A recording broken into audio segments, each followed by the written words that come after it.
how's it going? This is Angelo again from the Pacific Northwest. Beautiful Sunday here. Um, I just wanted to touch base again on this video log about some of the things that have been going on in my life since I last spoke. I know that two of my first video entries here had been regarding my diagnosis of the oligodendroglioma brain tumor, stage 2, that I had been diagnosed with about less than 6 months ago. Been a real uphill battle the whole way with that, and also some of the issues in my life that have come to light since going through healing through this process. The big one that I had mentioned in previous posts was codependency issues slash love addiction, feeling the need for someone else to help me through many stages of my life, always looking to other people for my own happiness. Now, as humans, we're all social creatures. We all depend on others in our lives for emotional and often physical support.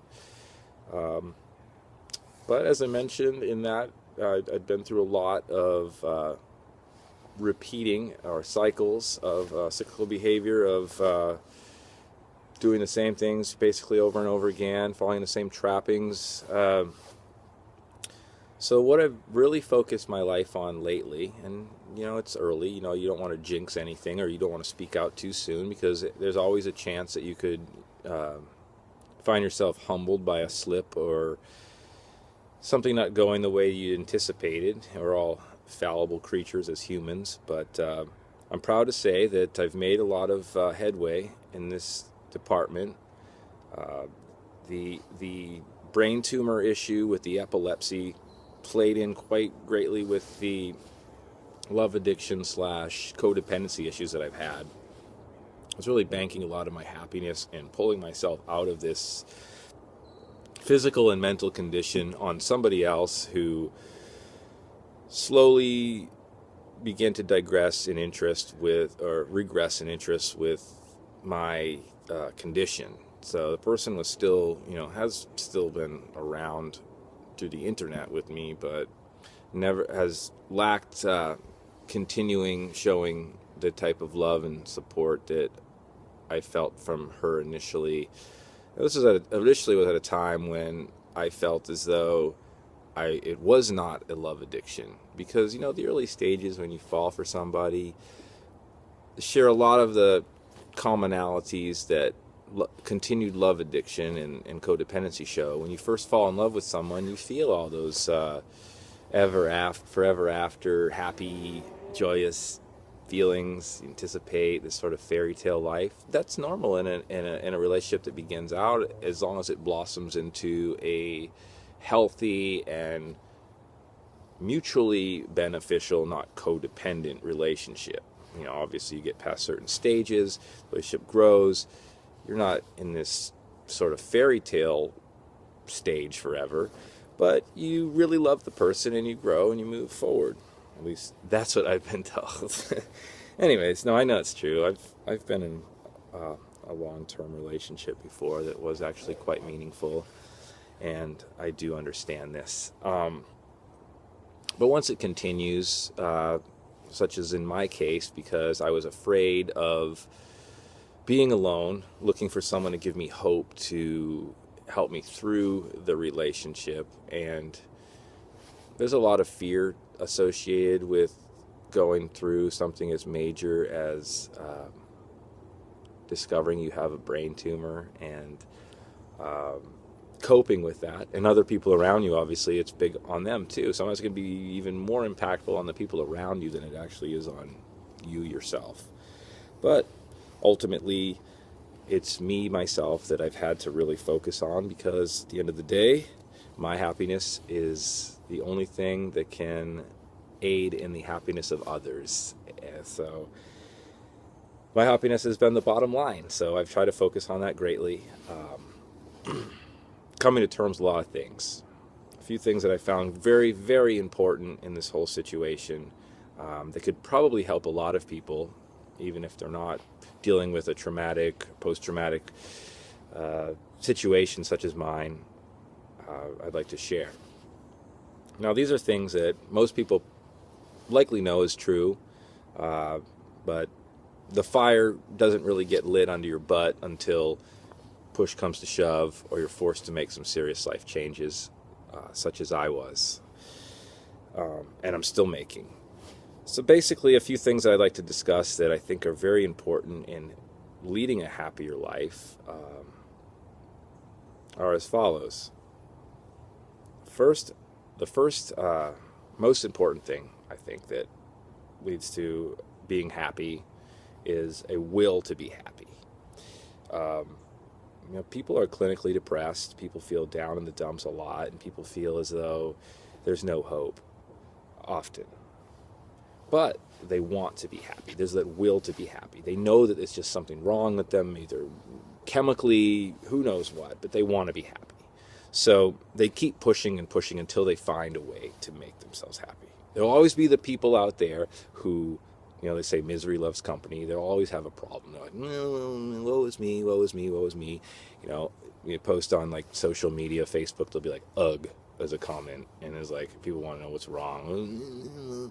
I didn't get the job. I didn't do the thing. It's like, instead of focusing on what's wrong, focusing on what's right, what's good. So the willingness to be happy, trying, not faking it, but trying. And like, two of the key components are what I'll talk about next in becoming happy. First, you start with, do you want to be happy? Really look at yourself honestly in the mirror. Do I really, really want to be happy, or do I just want to feel sorry for myself? It's a tough line to discern, because most people, if you ask them that question, would say yes. But their actions, they just keep going in the same cycle. Oh, this person, this boy, this girl, this job, this thing, blah, blah, blah. They keep that tone, maybe not that, they don't say it like that, but that's kind of the gist of how it seems to come across. A good way to break out of that is to break out a lot of the trends that many Americans and Western culture people deal with or put themselves through on a daily basis, because they are a product of society, obviously. But once you break free from this, you'll discover, and a main one is diet. Diet's huge. Once you start eating well, I realized putting a lot of a very high gluten diet I was on, alcohol, other depressants, even if you're using drugs, even smoking pot recreationally, the ups and downs of an unbalanced diet, a crash and burn diet. I won't get into the details about a healthy diet, but a lot of what most people perceive as healthy in accordance to the Food and Drug Administration, or even what's allowable through the Food and Drug Administration, is not healthy, and in fact can be quite deadly. So educating yourself about diet, it's not hard to do. You can find out a lot about nutrition and diet and what's best. And I think if you even kind of listen to your body, you get a gist of what's right for you. So beginning there, I think, is key. And coupling with that is exercise. Exercise and diet together do wonders. And, it's not just like, okay, I just drank a 6-pack last night, or a bunch of alcohol, or did a bunch of drugs or whatever, and today I've got to change my life. It's New Year's Day, I'm going to go run 10 miles. You got to let your life and everything heal in time, and take things gradually. Trying to, build Rome in a day, it just doesn't work that way. You have to accept that there's going to be times when you fall. There's going to be times you slip on your diet. There's going to be times when you slip off your exercise. But to find a passion in that and to continually push forward in doing that has worked wonders for me. I started off just walking around the block. It was walking around the block here in this neighborhood where there's no sidewalks in Vancouver, Washington. It was frustrating, because even when I smoked cigarettes and drank alcohol, I could probably run a couple miles. I've always been pretty spry and youthful, but got to a point where I decided, you know, I've got to keep pushing. I want to live. I came to a hard decision myself. Now, a lot of people aren't at a hard decision. They're not forced with do this or die or feel that way. So it's very difficult, and I can understand, to just pick yourself up one day and change, especially if you're drinking, because drinking is addictive. It's a depressant. You want to have another beer. Once the hangover's done with this beer, you want another beer. I'm not here to preach about drinking, because I would probably still be drinking beer if I did not go through this experience. But I've always known what's healthy in my mind, so I've always tried to maintain a regularly healthy lifestyle, and this slipped up within the last year because of a plethora of issues, which I've talked about in the past, dealing with codependency and coping mechanisms and all that. But anyways, exercise and diet together. Do your research. It's not hard to find good information on the internet or in books. So find out what works best for you, and, you know, keep a positive attitude.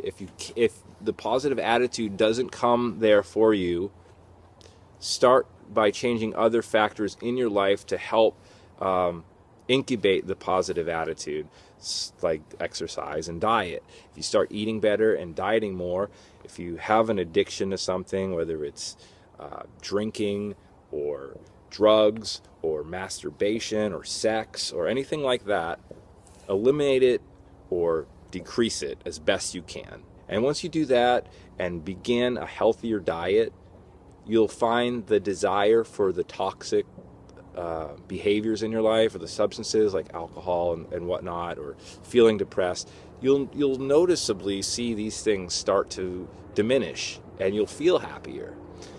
The hard part is making it through that first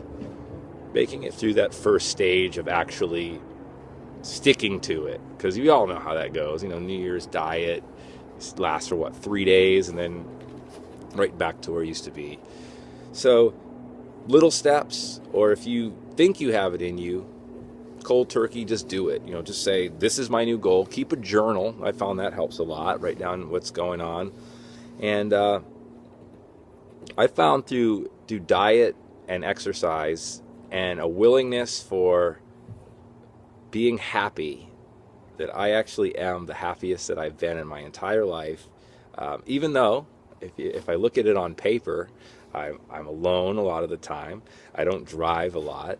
I'm stuck out here in the rural country where I'm used to being in the city. Don't have people surrounding me all the time. I am the happiest I've ever been. I find happiness inside of myself. Granted, I do miss a lot of my friends because of my situation, but I find joy every day in the moment, instead of always looking forward to anticipatory thinking can often lead to anxiety, and reminiscence can often lead to depression. So focusing on the moment, obviously having structure that's leading towards a goal is a healthy thing. Goals are important, but being content where you are right now, even if your life seems to suck and you're just woke up and you're all hungover and you feel like dirt and you feel like, oh God, I got to get out of bed. I got to start the whole thing over from scratch because I did this for a week and I failed. Doesn't matter. Doesn't matter. All that matters is that you have this willingness, and today is the only thing that matters. Today is going to be the day. Look yourself in the mirror. Know that you're the only one that's there for you. And so love that person unconditionally, and know that that person loves you back unconditionally. My name is Angelo. Thank you for listening. I hope you have a great day. Goodbye. Okay, let's shut this off somehow. There we go.